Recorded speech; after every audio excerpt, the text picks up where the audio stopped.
Welcome, everybody. I think that most of you are here right now. I want to welcome you to Odyssey Bookstore. Is very excited to sponsor today's conversation between Becky Cooper and Don Mitchell. We are extremely excited to have both of them here with us in virtual space, and we were delighted to be partnering with Saddle Road Press in putting together this event. So thank you so much for joining us today. I'm just going to remind everybody to please, you will come into this meeting muted. Please keep yourself muted if you don't mind. If you'd like to see Don and Becky, make sure you have speaker view. And if you have any questions, please go ahead and put them in the chat. At the end of, we're going to have about a 40-minute conversation. And at the end, Don and Becky are going to be excited to take questions. I'll be reading your questions throughout, writing them down. And if we have a few too many, we'll be sort of sorting through them to see how that goes. With no further ado, I'm excited to introduce, sorry, I have to introduce and admit people. So excuse me if you see me going off to the side now and then. I'm going to start with Don Mitchell, born and raised in Hawaii, spent many years as an anthropologist among the Nagavisi people on Bougainville and as a professor in Buffalo. He also ran a race timing business and has been a marathoner and an ultra long distance walker, a landscape photographer and an award-winning writer. He's recently moved to Ithaca. His books include academic works on the Nagavisi, the short story collection, A Red Woman Was Crying, and now Shibai, Remembering Jane Britton's Murder. He has a BA from Stanford and a doctorate from Harvard, which is where he met Jane Britton, and the story begins. In Japanese culture, Shibai means drama or play, but in Hawaiian slang, it means smokescreen, bullshit, gaslighting. Don Mitchell weaves together the brutal 1969 murder of his friend, Harvard graduate student Jane Britton, harassment by law enforcement and the media, the language and culture of the Nagavisi people of Bougainville, the Big Island of Hawaii, the high barrens of its dormant volcano Mauna Kea, ultra running and walking, and the New York milieus of Buffalo and Ithaca. The unforgettable Jane Britton threads through the book, along with Becky Cooper, an investigative journalist, in whose book about Jane's murder, Mitchell is a continuing presence. Mitchell explores how memory and meaning shapeshift, the way facts can shatter long-held perceptions about oneself and others, and how love and connection transcend time and culture. Becky Cooper is a former New York editorial staff member and senior fellow at Brandeis's Schuster Institute for Investigative Reporting. We Keep the Dead Close, her second book, was supported by the Fund for Investigative Journalism and the International Women's Media Foundation's Howard G. Buffett Fund for Women Journalists. She is also the author of Mapping Manhattan, a love and sometimes hate story in Maps by 75 New Yorkers. We Keep the Dead Close is a memoir of mirrors, misogyny, and murder. It is at once a rumination on the violence and oppression that rules our revered institutions, a ghost story reflecting one woman's past onto another's present, and a love story for a girl who is lost to history. Becky, for the people who are joining us today who don't know the story yet, can you share a little bit about how you and Don met and how you got involved in each other's stories? Absolutely. And thank you for that introduction, and thank you to Laura and to Don and his partner Ruth for organizing this event. It's really a special reunion. I think Boyd, Jane's brother, is in the audience, and perhaps Elizabeth Handler, her best friend from college, is too. And so the only thing I wish is that we were in the same room together so we could all kind of make this community real. But I'm grateful for this proxy. But back to your question, I first became aware of Jane Britton when I was a junior at Harvard in 2009. A friend told me a story about a young archaeology student at Harvard who had been bludgeoned in her apartment. And according to my friend, the person who had killed her was her advisor. There was a press blackout that was issued, and the press stopped writing and the police stopped talking. And for the next 40 years until I heard the story again, the case remained unsolved. And you know, his version of the story was obviously embroidered. It involved like hundreds of cigarettes burned into her torso. It involved red ochre, this red powder iron oxide that was spread, a burial ritual recreation with necklaces. But there was a part of the story that really remained with me. And I think, what it was that it had crafted a villain out of Harvard that I recognized. But still, it wasn't enough to kind of like shape shift my life around until about a year later, the story was corroborated by 2 other people within the department. And they said, well, the person that you're talking about, her advisor, he's still on faculty. And it was at that point that it really felt less like a fable, a kind of academic horror story, than it felt like an open secret that I really wanted to pay attention to and maybe be the one to take seriously. And so for the next 10 years, really on and off, I dedicated my life to trying to solve this question of who killed Jane Britton, and I watched as it shifted from that initial question to, among other things, who was Jane Britton?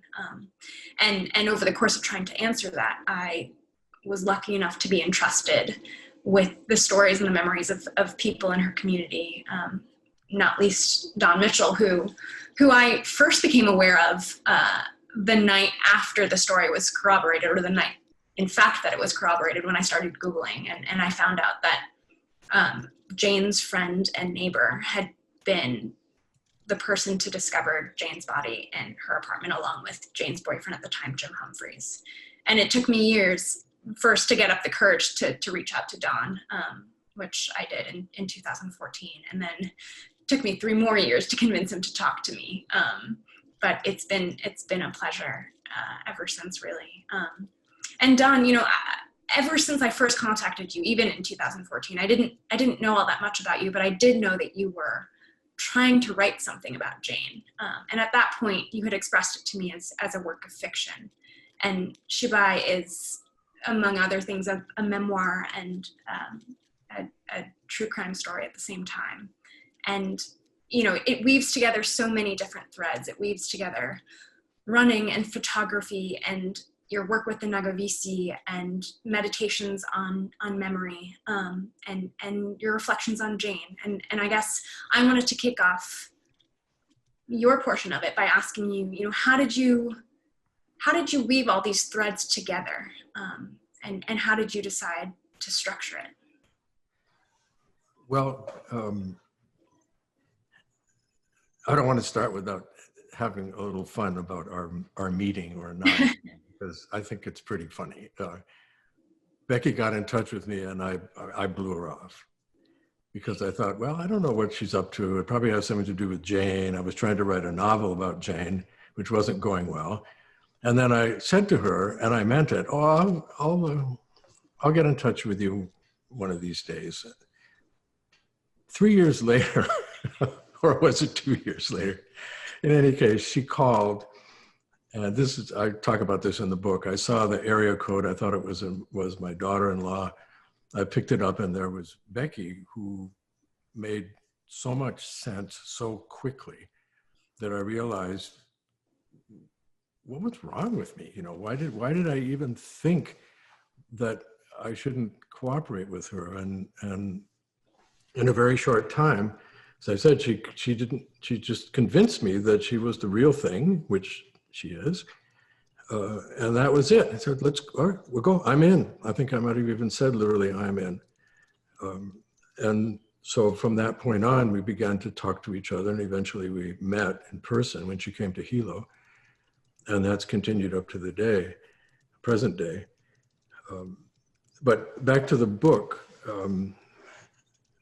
I thought originally in the fall of 2017, just a few months after Becky had come to Hilo, and the detective, Sergeant Peter Sennett, was there too, which put a big scare into me, of which we'll probably end up talking more later. I thought on those 4 or 5 months and realized that I'd been in a whirlwind, in a whirlpool, in a storm. I was off balance. I didn't know what I knew. I didn't really know what was going on, who was doing Shibai. Were there some smoke screens happening? I didn't think anybody was lying, but is what seems to be happening really happening? And I thought, well, okay. I was going to the other side of the island one day for a meeting, which I also talk about in the book, of a group that I was associated with. And I took along my field recorder and I stuck a lavalier mic on my t-shirt and I drove across the big island of Hawaii talking constantly. And I just said, okay, I'm going to write about this. I'm going to write about this. And here are the people who are going to be in it. And I named them all, including Becky, of course. And having done that, I thought, well, okay, it's one thing to say I'm going to do this, but I better actually do it. So one day I fired up my favorite application, Scrivener, and opened up a page and started working. So that was the short version, which came to an end before the matter was sorted out. And when I wrote this one, I didn't know, I did believe in the fall of 2017, I believed that the DA's office in Massachusetts had in fact just been throwing up a smokescreen and were not investigating. I was completely wrong, but that's what I believed. And so I wrote something along those lines, you know, here is all the things, are all the things that happened, and I'm left with what? Nothing, I don't know anything. And then of course, that changed. And well, in 2020, actually, I didn't pick Shibai up again until last summer, actually July or August. And I thought, well, I'll see if I can make a longer version, especially now that we know what happened. So I tried one, I tried the other, you know, and eventually I thought this needs to be book length because I need to weave so many things together, as Becky said. And so I thought, well, I'll just do the things that have been with me for most of my life. You know, my field work, the people that I met there and I'm still in touch with, the murder itself, my own issues, concerns, uncertainties. And I thought that, well, Ruth Thompson of Southwood Press, who's actually my partner, she kept saying, you've got a spiral going here, you've got a spiral going here. And I realized, well, I do. So I began to think of it as if all these threads were a candelabra or a tree with branches, and I at the top. It was time to grab them, weave them all together and see what I could come up with. And so that's what I did.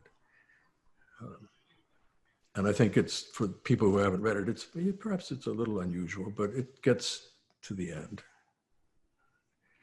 Do you experience structure viscerally? Just hearing you talk about it as a candelabra that you then kind of hold together. I do. And let's see, I better not. There was a time when I was involved in running road race timing, and there was some events were very large, like tens of thousands of people. And there was always a time in prep when I would say to myself, I have it all in my head now. You know, all the things that had to happen, all the special cases. And then I would say, okay, I'm good. I got it all in my head. And that began to happen when I was writing Shibai. At one point, I finally said, I got it all in my head now. And so, yeah, it feels physical to me, as if it were a structure that I could put my hands on, even though I couldn't. I also was wondering if you could just talk a little bit about Jane and your friendship with Jane, and then how maybe over the process of writing the book, perhaps it'd be fair to say your relationship to her, your understanding of her may have shifted. Well, I met Jane when she was still an undergraduate, and became friends. As the cover of Becky's book is from a photographic session that I did with her in 1966. And she wanted to be photographed and I wanted to do it. So we did more than one session actually, but we did a lot of that sort of work. And I admired her for all the obvious reasons that if you read Becky's book. She was an extraordinary young woman. And we became friends. At the time, I was with the woman who would become my first wife, Jill Nash. And Jill was very taken with her too, as just about everybody was. In fact, when we got married, Jane played the organ at our wedding at a church down on the Cape. And Then she moved in next door in an apartment building. And at that point, we began to share our lives much more than we had before for some very practical reasons. We had a refrigerator that was very small and didn't work right. And the landlords gave her a nice new one. So you can imagine how that worked. We put everybody's food in Jane's refrigerator, and then we would go back and forth, taking what we needed out of it. So she was back and forth between her apartment and ours, and we were the same. Her cat was the offspring of our cat, so the cats went back and forth. And it was a nice set of connections that went on, well, really until she was killed.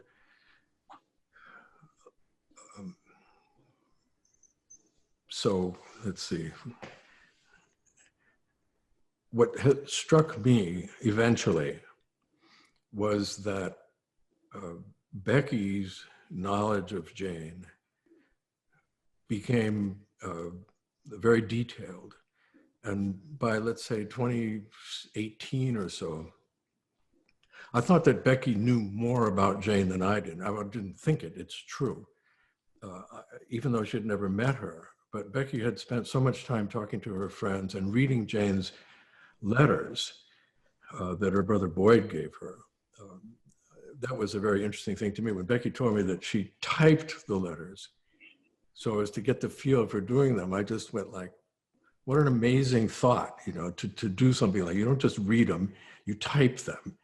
And so I said to Becky not that long ago, over the course of the time that we've both been thinking about Jane, Becky's knowledge of Jane becomes deeper and deeper and broader, and mine remains approximately the same. I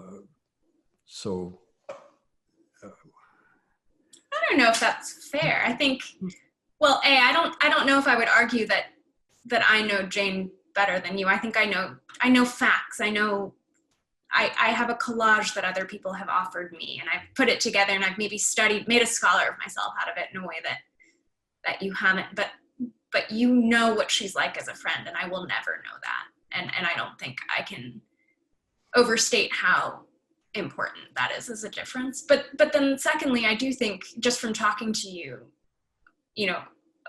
about the process of working on the book and the experience of, you didn't read my book until after you had finished yours, which I completely understand and admire the purity of, because you just need to know that this was the output that you were going to make, uninfiltrated by someone else's vision.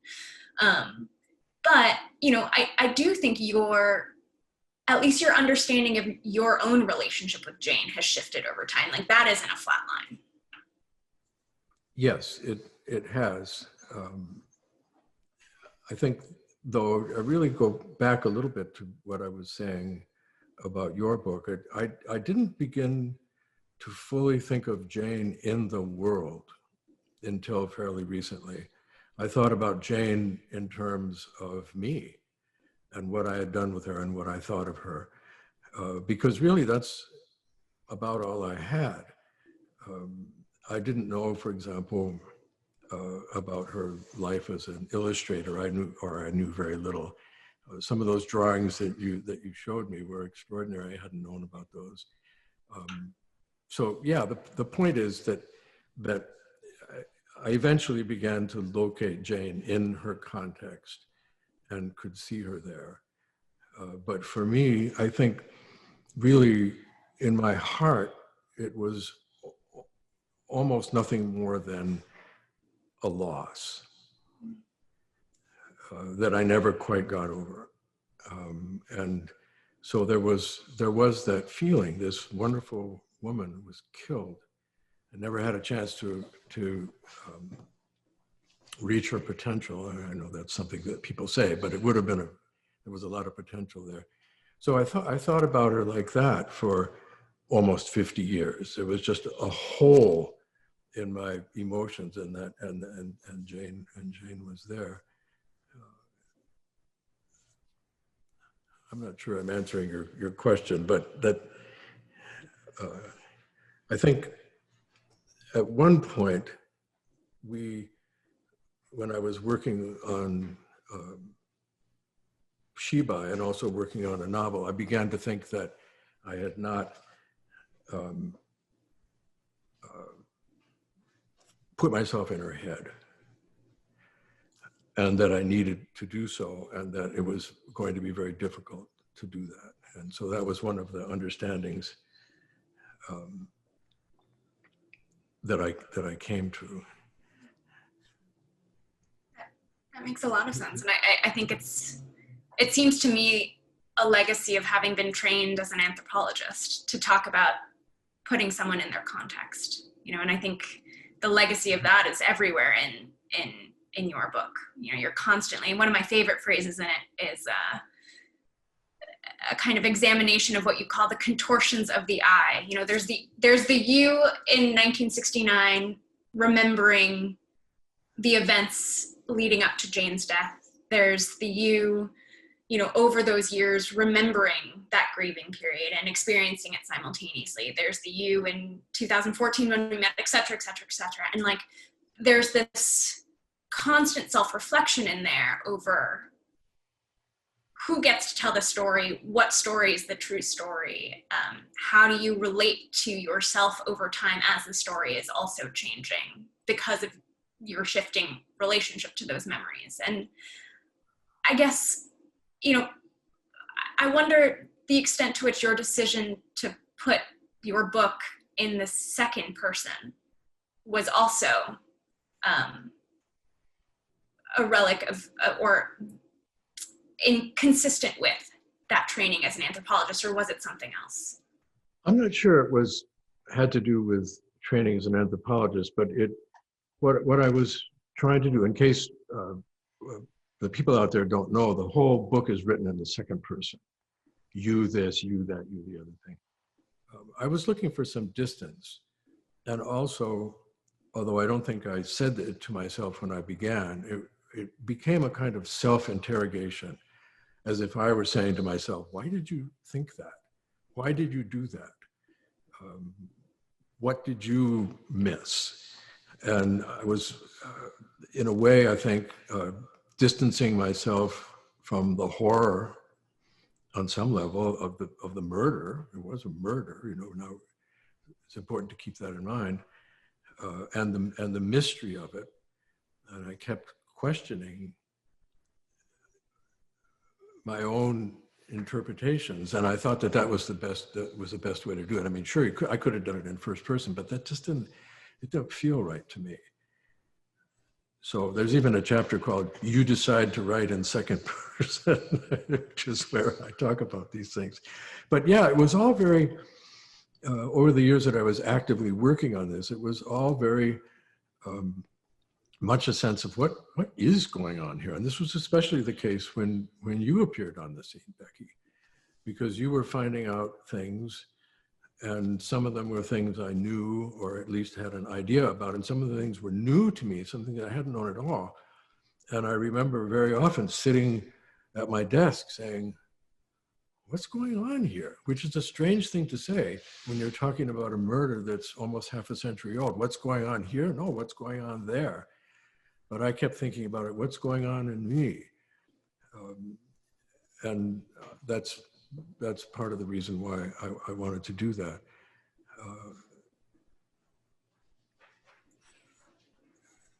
One thing I've been curious about through the years is, sorry, this is a conversation, but you're witnessing us falling into our natural patterns, which is me asking Don all the questions and happily listening. So Don, if you want to ask any questions, you're free, but I'm so happy doing this.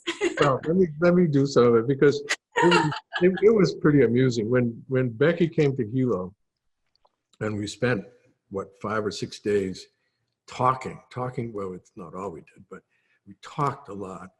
I was very struck by her abilities as an interviewer. And I could tell when she was not telling me things, which she should not have been telling me some of those things. She never said anything like, well, I'm not going to talk about that. She didn't have to. And when she probed, it was quite a wonderful probing, you know. She would just say things like, did you ever have another idea about that? or why did you think the thing that you've just told me? And in looking at the book, I'm changing the subject just a little bit. When I finally did look at the book, I was very amused to read about some of these conversations because there I was, as rendered by Becky Cooper, and accurately so. So I thought more than anything else that the book would be complicated, I guess is the word I'm looking for. It never occurred to me ever that your book, Becky, would be start in place A, end in place B. That never occurred to me. I knew better because as I got to know you, I knew you would never do anything like that because you too were gathering together all these strands, even though I didn't know how you were going to do it, but I knew you were going to do it. And I guess one of the things that I did know was not about the content of the book, but there were a number of times when you told me, well, I have found so-and-so, or I've got a pathway now that I can talk to so-and-so. So I was aware of that you were gathering information from a lot of different sources, but I didn't know how you were going to put them together. And, just skipping ahead a little bit, when I finally did read the book, perhaps the people out there will be amused. Becky gave me an advance review copy when I was still working on mine. So it was like my carrot. I said, there's no way I'm reading this. So Ruth had it. And it was sitting around the house. I could go out of my workroom and there's Becky's book, and I can't read it. I can't read it until I finish mine. So finally I finished mine and picked it up and read it in 2 settings. And I called Becky. I was going to text her and I, what do you got to call her about this? It's a big deal. I called her and I said, this is a wonderful book. And what struck me, apart from the fact that it is a great book, was that she and I had done the same kind of thing, a great many short chapters. My book is like 260 some odd pages. It has 55 chapters. Some of them are a page and a half. Some of them are 10 pages, but there are a lot of short chapters like that. And I wasn't prepared to open up Becky's book and see that she had decided that a way to tell the story was basically the same. Some very long and complicated chapters about things that she had found, and then some short ones. And I hopped around in time, she hopped around in time. We both use sometimes present tense, sometimes mostly past tense. All these things were delightful to me. That's the only word I can think of. I was just laughing in delight as I read your book and saying, this is a wonderful thing. Not that I ever thought it wouldn't be a good book, but it went beyond that to me. It was so much fun to read it. Yeah, I mean, I was struck by that too, that, not having looked at each other's books, both of ours one of your blurbers call it, a meditation of, I'm going to not get it exactly right, but something like aging, memory, and time. And you're also constantly questioning the accrual of significance to events and how do you know how do we know that this is the right one to tell? And I guess I'm curious what you ascribe the confluence of our not only like structure and storytelling methods, but also just the kind of thematic alignment of is it because we've been talking for so many years, or is there something inherent in this story that lends itself to this kind of meta analysis of the way time moves and of the way memory shapes things? That's an interesting question. I do think that the structure, anytime you have an event, a situation where an event happened, and then there was a long hiatus in which nothing or almost nothing happened, and then there's a burst of activity in which it's all sorted out. I think it's inevitable that if we're writing about those things, it's going to end up being the same way. I mean, there wouldn't have been any point in spending any time talking about, say, roughly 1970 to 2017, because nothing much was happening. So I think in that sense, yeah. And the bursts for both of us, I think probably came from different places. Your bursts of knowledge came from new people that you were able to talk to, I think. And mine came more just from insights that I had or things that I remembered. Because I think we talked about this once, I was largely dependent on memory and you weren't.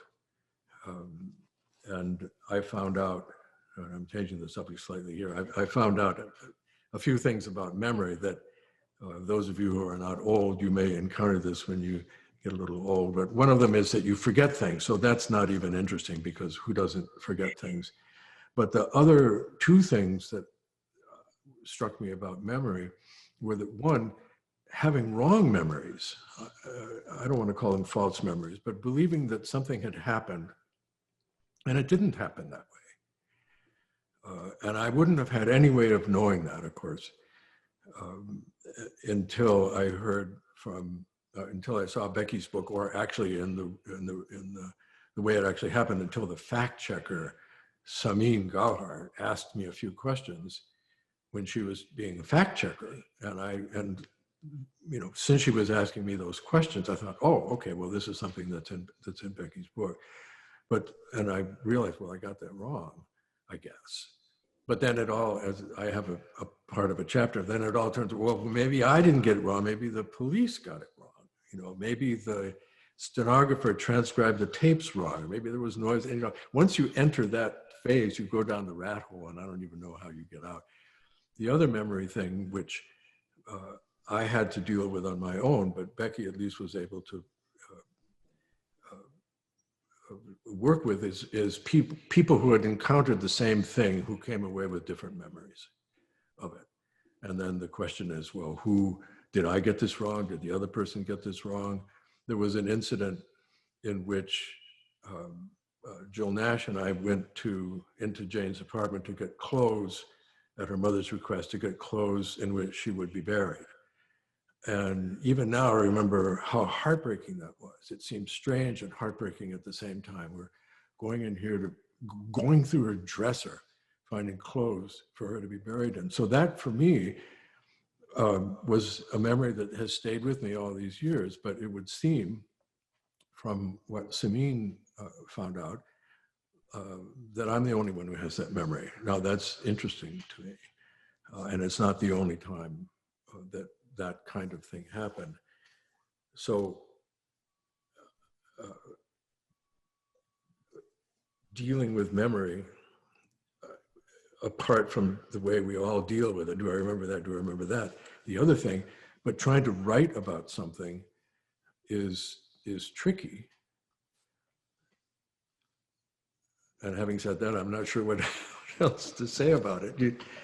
I would just add, I guess, that I think that's part of why fragments worked for me, that like I was highlighting the kind of limited frames that I would get about any specific topic that, you know, memory would start in and cut out, and like, you know, I didn't necessarily always have context, or if I did, it was worthwhile sometimes to hold it for later in order to show the ways in which our own memories of events are limited, rather than trying to kind of patchwork it over. I wanted to kind of highlight that dramatically because that was so much of, you know, living with the story unsolved for 50 years. People were kind of siloed within their own islands of memory. Well, I think you must have found with other people the same thing that you found with me, is that the initial conversations give you information and people are talking about things, but then a day later, 2 days later, a week later, a month later, I know I did this to you, and other people, wait a minute, I remember something more about this, or I'm not sure that I'm correct about this. Did you find that to be generally the case, that people? I mean, yes.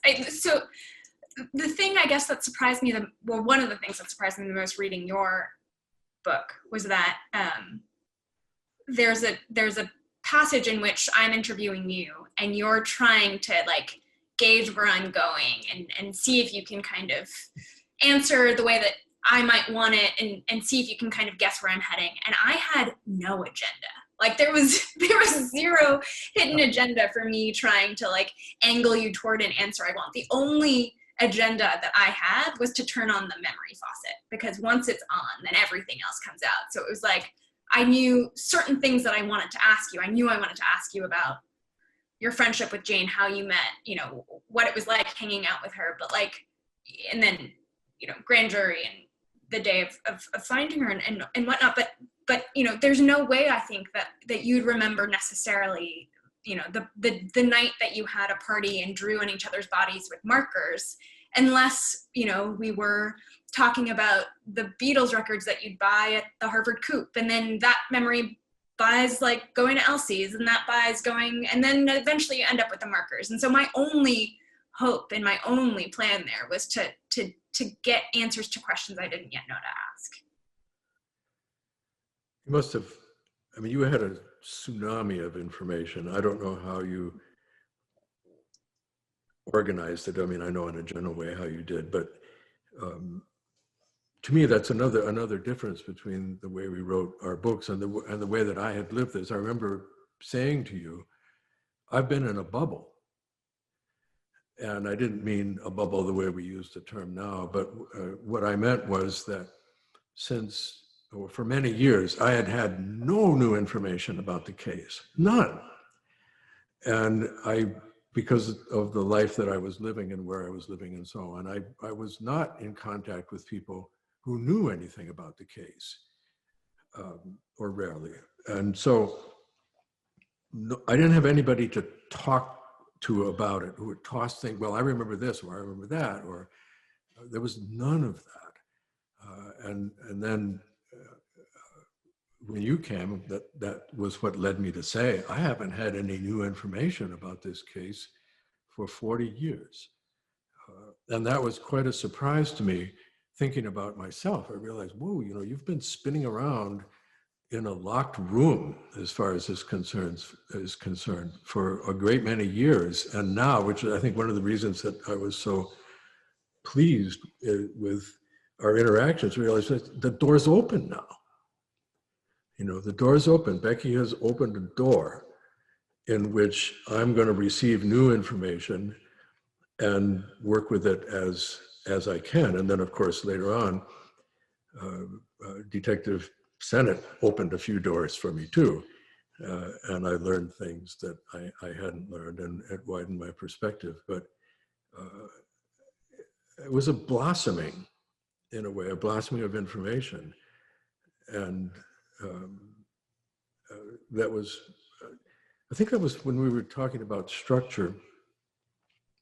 I think that was a part of it too, because I did see myself as, you know, I made a gesture like this when I was talking about a candelabra, but it's also true that I was feeling constricted, and then all of a sudden it was if perhaps the match had lit, or the Roman candle was going off, or the Bunsen burner went on, whatever you like, and all of a sudden many things became possible.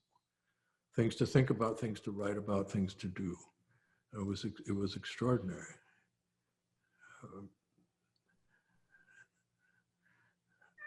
I think we might have to switch to questions soon, but if I can ask one last question before we do, is have you given any thought to what you hope a reader will take away after reading your book?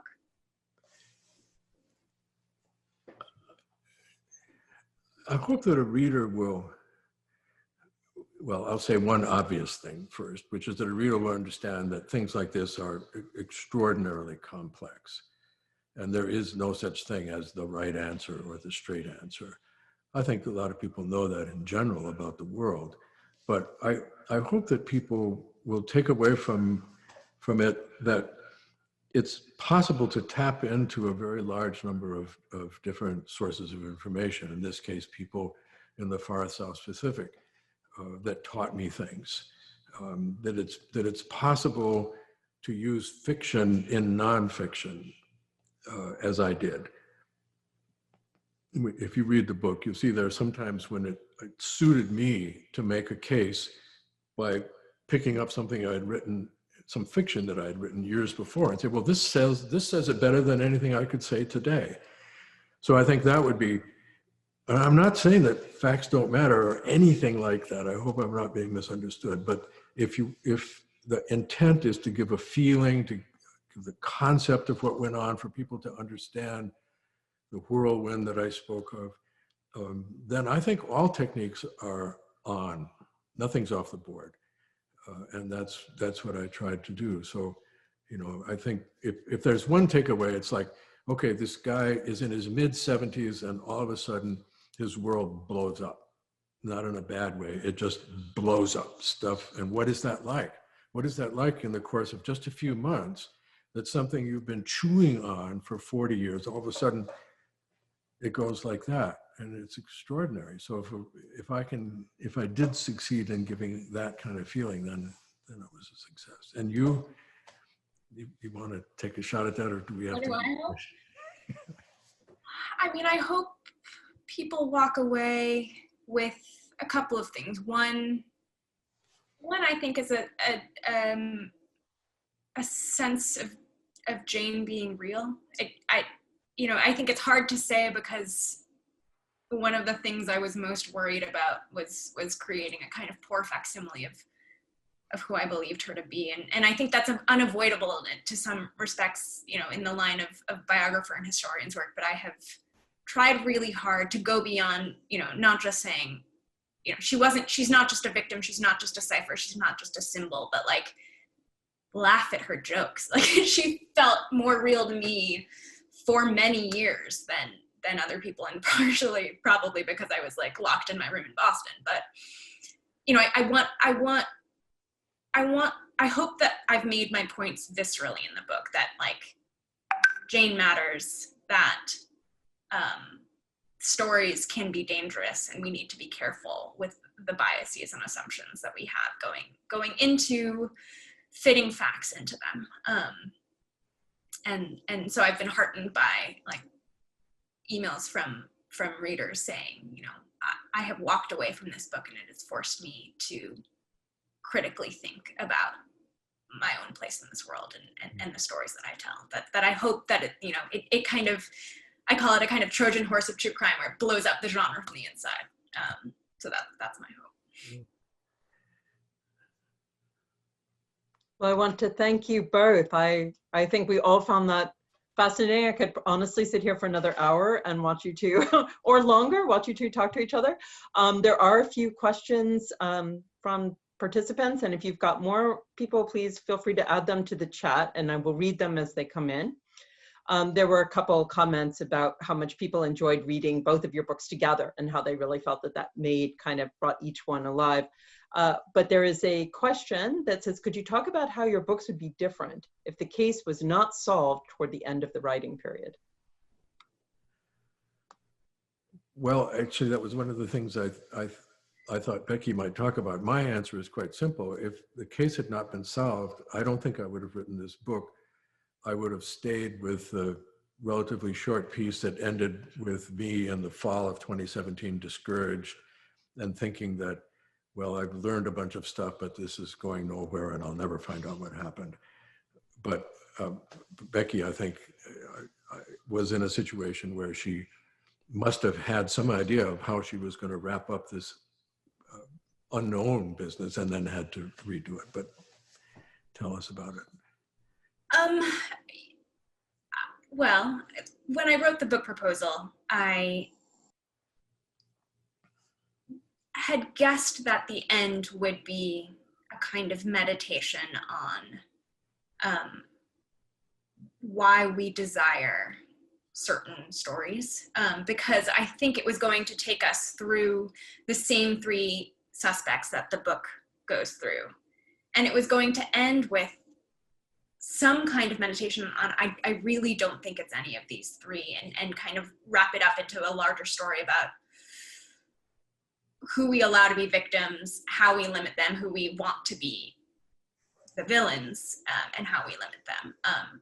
But to be very honest, I didn't know if legally I could have done that, because without the exoneration that comes from a definitive answer, that it would perhaps have been too problematic to open all those doors without being able to definitively close any of them. And so, you know, I think my book already is, my agent and I refer to it as a kind of high wire act. And I had been worried throughout that I might not know how to get to the other side of that high wire without a solution. But I think because by that point, my commitment to the story was as much about getting to know Jane and a kind of sense of responsibility to her community, like you know, that wasn't the kind of central buzzing in my head. It was just keep going, one step farther. And if ultimately you can't, then at least, you know, you'll have tried. And that to me was preferable to not trying at all because it seemed so unlikely. That's great, thank you. Might I, as the surviving family member and a character in both books, thank for anybody else, both Becky and Don, for their commitment to this story, and to Peter Sennett of the Massachusetts State Police, and to an earlier writer, Susan Kelly of the Liz Connor Mysteries, if you're a mystery buff, who opened up some of the doors that led nowhere to a solution, but gave me something to think about for 50 years. Because the portrait of Jane done from research by Becky and from memory by Don is more complete than many of my memories, because a lot of the time when she was flourishing as an artist, musician, horsewoman, scholar, etc., I was goofing off or on the radio somewhere else, or in the army, or in Vietnam, or at Princeton, or someplace, and they knew her better than I in those days, and I was grateful for that portrait. Elizabeth Handler, of course, a close friend for many years, is the only one of those who knew Jane that I remained in contact with. And that, I think, was mere chance. But anyway, I want to thank them for what they did and give you the point, as a character in the book, I was treated fairly. I'm glad you felt that way, Boyd. Thank you so much for hopping on, Boyd. That was wonderful. Don, there's a question for you. How would you describe your emotional journey as you wrote this book? Well, let me talk about something. Let me talk about fear, because that was a part of the emotional journey. When I knew that Peter Sennett was coming to get my DNA, I was afraid. And at first it was just a general fear, like, oh, they thought I might have done it in 1969 and now they think it again and they're gonna get me. You know, I thought they're gonna get me. Now, it didn't take too long, but not measured in minutes though, but measured in a few days when I realized, no, they're not gonna get you because you can't fake DNA very easily. And I began to think this would take a cooperation of a great many people in Massachusetts who said, let's get that Mitchell guy. and that's not something that could ever happen. So I put that aside. But the thing that troubled me emotionally for a long time was the same thing that had troubled me for almost all of those years, which is that, and I'll try to tell this as quickly as I can, that around the time of the murder, I was told by people who had a connection into the grand jury that the DA had tried to get the grand jury to indict me, but had failed. Now, I was told that. It turned out that that was not the case, but I carried that with me for a long time. And that was the source of the fear that I felt in that summer of 2017. What did the DA think he had on me? You know, what had I done that made, anyway, so I learned from Peter Sennett that that was false and that it had never happened. And the grand jury never got to that point. And I remember being in the interview room in the Gila police station, having just been told that somebody had falsely accused me of murder because I had said about the the DA's thing, and then that shocked me. And then 5 minutes later, I learned that the thing that had been used against me was actually false. And so that was the emotional journey, or let's say the rough part of the emotional journey. In the end, I think I could answer that by saying I'm quite calm now, especially when I finished the book. And if you read the book, walking, the last chapter is called Catwalk, when I went through the woods with my cat and talking into my phone. I mean, really, that's how it was. And I said, you know, when I got to the end of it, I thought, okay, it's over now. I've put this to rest. I've said goodbye to Jane. And indeed, that's what I feel. So now I'm calm. I mean, I miss her. I love her. She was a wonderful person, but I'm not ripped apart by that thing anymore. So how's that for you? I hope it's an answer. I think that seems pretty good, Don. But this question is for Becky. Don, you touched on this a bit, but Becky, can you talk about how you decided on what order to put things in your book? There's a bit of a linear narrative, but it also jumps around. Did it depend on when and what info you were finding out? So again, I think that's for Becky, and then maybe Don, if you've got something to add. Yes, so there were, I guess, different tiers of rules that I followed in order to figure out where information belonged. And I don't know if I've ever explained it like this, so it may or may not make sense. But I knew a couple of things. One was that I needed to introduce the case, and I needed to introduce myself and how I became involved with it. And so that was section 1. Section 2 is me becoming more involved with the research of it, learning how to become the kind of investigative journalist that it became apparent that I needed to be to solve the mystery. And at the same time, learning more about Jane, because, you know, while I happen upon that as thinking, you know, this is the starting place, it also made sense narratively to kind of open it up to understand who she was.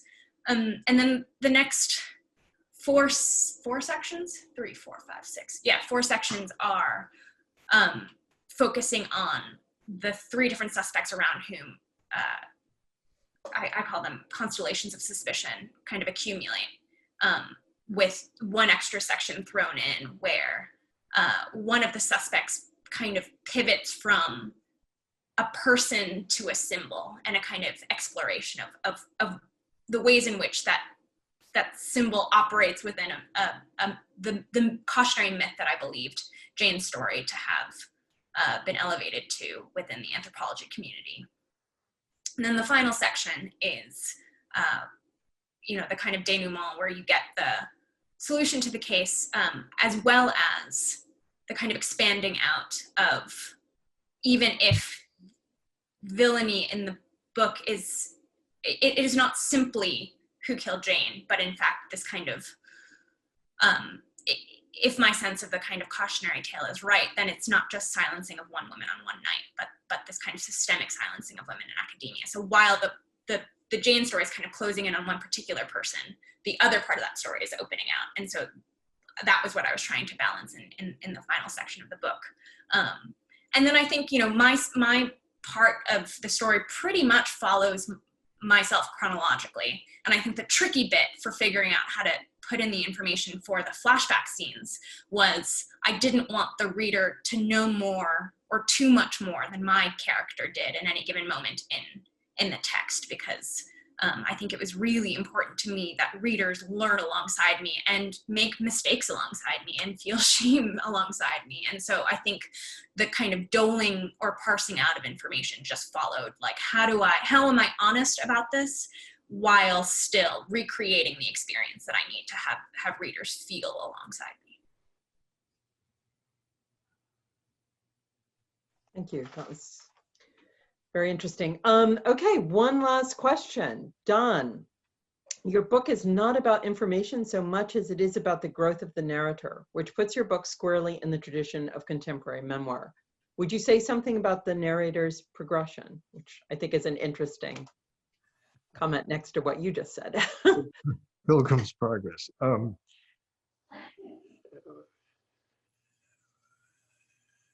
That's actually quite hard to answer. I think I'll just say part of it would be, I'm going to say overcoming adversity, where adversity means something quite specific. I think one of the most important growth parts was when I was forced to realize, because of what Peter Sennett had found out, that the man I thought had killed my friend had not. And so I had to say to myself, you basically falsely accused somebody for almost half a century. And so I had to take responsibility for that. I had to deal with it, as we say. And that turned out to be not easy. I mean, it was confessional. And so part of the growth was that I think I now understand more than I did 2 years ago about, don't be so sure about things. Don't be so sure about things that might have a surprise in them or might be based on uncertainty. So I guess I've become more comfortable, or more, I should say, alert to uncertainty than I was before. There's one final question that's come in for you, Don. Would you take a minute and talk about the different Shibai in your book? Well, some of it is self-Shibai, let's say. If we go back to the Japanese definition of a play, of a drama, I came to realize that I had constructed my own drama about what had happened. I didn't see it that way. When I was thinking about Shibai, I was thinking about other people in the Hawaiian sense, confusing me or telling lies or dissembling. And I didn't see that the other meaning of it was right there in front of me, that I constructed this dramatic play with Jane and me and the other people in it. And I made something that I was comfortable in. I didn't have to question it necessarily. I didn't have to worry about anything. It was, so I performed a kind of Shibai on myself. So there's that. There's the dissembling. There's the, I hate the self thing, but the self Shibai, let's say. And then the classic thing. So yeah, I fooled myself. Other people fooled me, either because they meant to or because I thought they were doing it. But I also fooled myself. So that's why I thought it would be a good title. The smoke screens of the world that we live in. Well, I'm going to join the final comment I see, and thank you both. I found that a fascinating conversation, and I think you've really given us an amazing opportunity to listen to you talk about really what is 2 books in conversation. I'll just say, do either of you have anything you'd like to say before we go? One last sort of comment for everybody? Well, thanks to you, Laura. That's one of the things I want to say. Wasn't fishing, but thank you. Yeah, I would say thank you to you all for watching too. And thank you, Boyd, for that cameo. That was very meaningful. All right, well, I want to thank everybody for joining us. It was amazing, and I would like you all to know that please, as you can see on Don's shelf and ours, that we have both of these amazing books. We feel they should be read together, like a great wine pairing. A little cheese, a little wine, you know, they go together.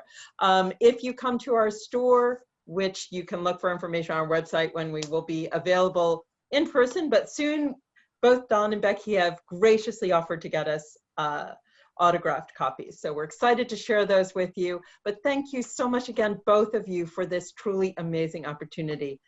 It was really wonderful to have you join us. And thank you, all of you, for joining us on a Sunday afternoon, wherever you are. So we wish you all the best in these days, and thank you both. I'm excited to go home and finish reading both books. I wish you all the best. Thank you so much.